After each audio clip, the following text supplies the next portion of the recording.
Let's explore this pocket operator Street Fighter edition. Let's go.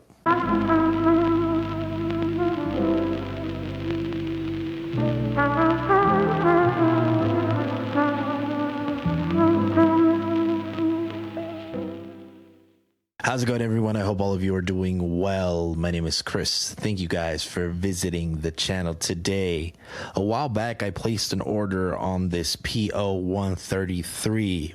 And because it was being shipped from Sweden, it took a little while to get here. The PO-133 is based off of the PO-33KO, a pocket operator that Teenage Engineering released a couple years ago. Now, this device isn't the first pocket operator that I owned. The first pocket operator that I ever purchased was the PO-14, but due to some faulty batteries, some battery acid actually got on the board and ended up damaging my PO-14, which made it basically unusable. And that brings me to today's video. In all honesty, I thought the workflow on this pocket operator 133 was going to be a little bit too complex, but in reality, it's the easiest workflow of any modern sampler. It doesn't have the features and capabilities that a lot of these newer samplers have. I think it's a perfect sampler to just have fun and put down some ideas. Now, the great thing about this pocket operator is that it samples at 23,000 kilohertz and is said to have an 8-bit sample engine. This is great for sound design because it is great to have an actual little device that does all that processing for you. Now, as you can see in mine has a case that I placed on it. It's a clear case, and the reason why I went with the case is holding a pocket operator and looking at its design. Although it's very, very cool, very unique and interesting, it feels very fragile in the hand. And by buying a case like the one I did, it feels a lot more sturdy, a lot more protected, and I really don't have to worry if I drop it or something else might happen to it, as I feel like this case is pretty thick to protect my pocket operator. Another reason too, for the reason that I went with a clear case, is because it's the Street Fighter edition. I wanted you to be able to see the Street Fighter in the front, the Street Fighter logos in the back. A lot of the cases that they offer for the pocket operator aren't transparent, so it covers up all the cool stuff that Teenage Engineering went ahead and added. And obviously you can take this little portion off. I like it on because it says Hadouken on it. I mean, the biggest reasons to why I bought it, right, was because one, is samples, two, it's a Street Fighter edition. I grew up playing Street Fighter on the Super Nintendo. I used to play it every single day. Every now and then I play Street Fighter 5. I am not good at it whatsoever, but I like to play just for fun, just get a couple matches in, just because I find it entertaining. So I'm a big Street Fighter guy. I like Street Fighter. I've always enjoyed it as a kid, and it's just kind of like a nostalgic factor for me, that it brings back memories of when I used to play on my Super Nintendo. So we're going to be using these two devices to see if we can make a beat. Let's jump right in. So as you can see right in front of me, the pocket operator is ready to go. I have my cassette player going into the input of my pocket operator, and the output of my pocket operator is going into my audio interface. Now, in order for me to sample, I need to select a step. So what I'm going to do is I'm going to select step number 1 by holding sound. And because it's blinking, I don't know if you guys can see, that means that that step is already selected. There's no sounds here. So I'm ready to go. I'm just going to press play. I'm going to see what I can find on this cassette tape, and hopefully we find some good stuff.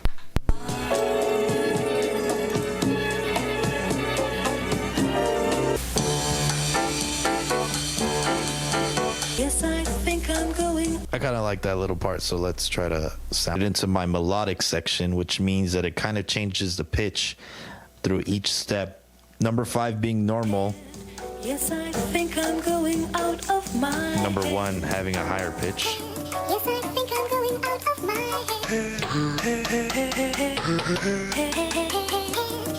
So that's cool. But I'm not going to be using the melodic section because for whatever reason, when I copy that melodic section into one of my empty drum steps, it does a better job of chopping up the transients. I'm not sure why that is. I've tried recording directly into my drum steps and I feel like it's not as accurate. Let's just copy my melodic into one of my empty drum steps. In order for me to do that, I need to hold sound, right, and click on an empty step. I'm going to click on step number 15.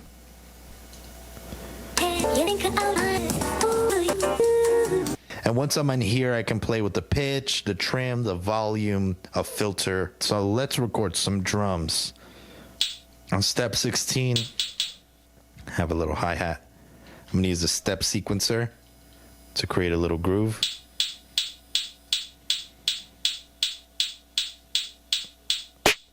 Now I'm going to go to my snare.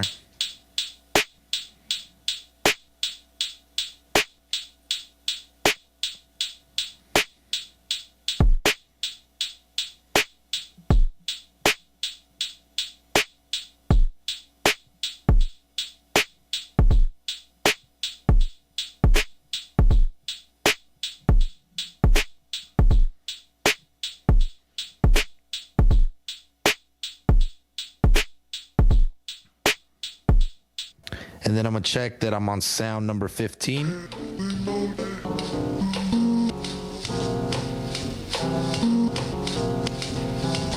And try to come up with the groove.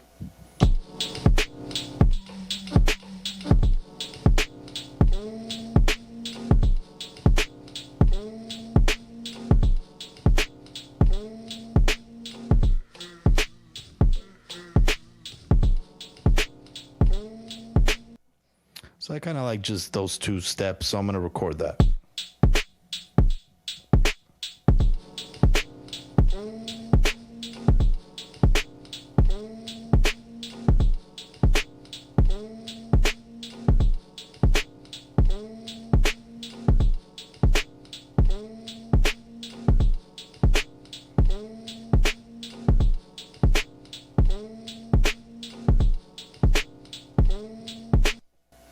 So I don't know if you guys noticed, but in order for you to be able to record freely without the step sequencer, you have to hold the right button, which is this button right here with the little white circle around it. You do have to hold it while you're playing the chops, just so you keep that in mind. That's the way that it'll record it. If you let it go, it'll stop recording. So I like this other pattern that I did.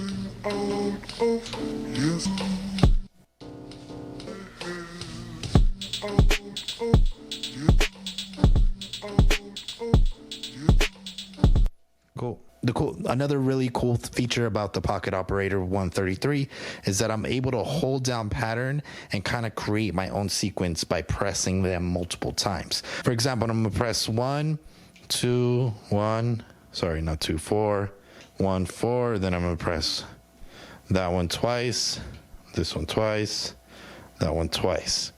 I don't know what that's gonna sound like, but let's see. So what that does is that it's going to play in that order without me having to go and press the patterns manually. I honestly don't know what that pattern sequence is going to sound like, but hopefully it sounds good. Let's press play.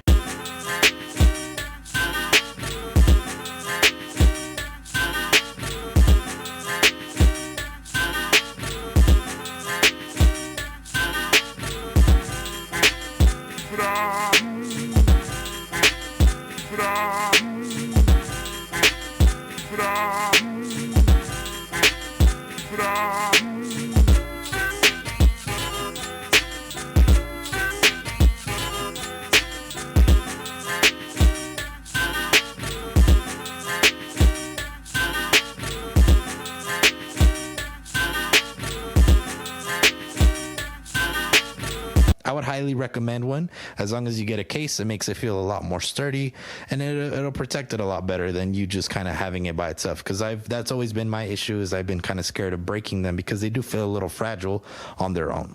So thank you guys so much for watching. Hopefully you guys enjoyed the video. Once again, if you haven't subscribed to the channel, make sure to subscribe, like the video for that wacky YouTube algorithm, and I will see you guys on the next video. Peace.